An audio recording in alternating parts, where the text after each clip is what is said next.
আপনার Chrome browser থেকে এমন কিছু নোটিফিকেশন আসতেছে যে নোটিফিকেশনগুলি আপনার সম্মানহানি করতে পারে, অথবা আপনি ক্রোম ব্রাউজারে গিয়ে এমন কিছু লিখে সার্চ দিয়েছেন, খারাপ লেখা বা ভালো লেখা, যে লেখাগুলো কোনোভাবেই মুছানো সম্ভবই হচ্ছে না।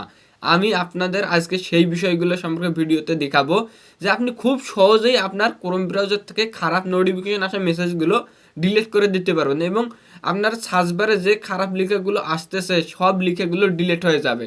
তাহলে চলুন আমি আমার সম্পূর্ণ ভিডিওটি আমার মোবাইলের স্ক্রিন রেকর্ড করে দেখাবো। প্রত্যেকে মোবাইলে এই ক্রোম ব্রাউজারটি ব্যবহার করে থাকি। তো এই ক্রোম ব্রাউজারের মাধ্যমে প্রথমে আমরা চাপ দেব। এখানে দেখতে পারবেন একটা আইকন আছে, 3 ডট আইকন। এখানে আমরা প্রথমে যাব।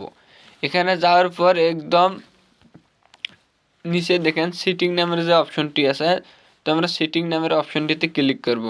এই সেটিং নামের অপশনটিতে ক্লিক করলে একদম নিচের দিকে আসলে দেখতে পারবেন এখানে নোটিফিকেশন নামে অপশনটি আছে। আমরা এই নোটিফিকেশন নামে অপশনটিতে ক্লিক করব।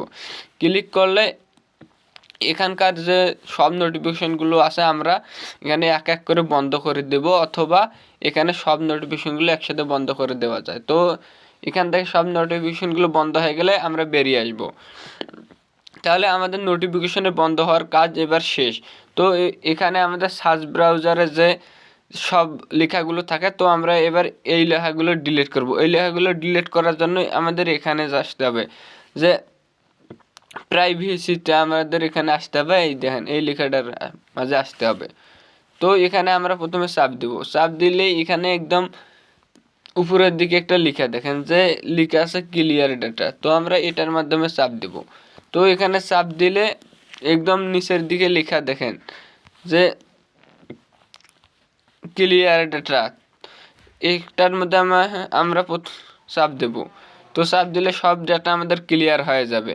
তো আমাদের এখানে আর কোনো নোটিফিকেশন আসবে না, এবং সার্চ ব্রাউজার থেকে আমাদের আর কোনো লেখাও থাকবে না। তো আমাদের একদম সব কিছু ক্লিয়ার হয়ে যাবে। ভিডিওটি ভালো লাগলে অবশ্যই লাইক করবেন, চ্যানেলে নতুন হলে সাবস্ক্রাইব করবেন। অন্য কোনো বিষয় সম্পর্কে জানার থাকলে কমেন্টে গিয়ে জানাবেন। আমি ভিডিও শেষে যে কথাটাই বলি, আপনারা সবাই সুস্থ থাকবেন, সদা সর্বদা নিরাপদ স্থানে থাকবেন। আল্লাহ হাফেজ।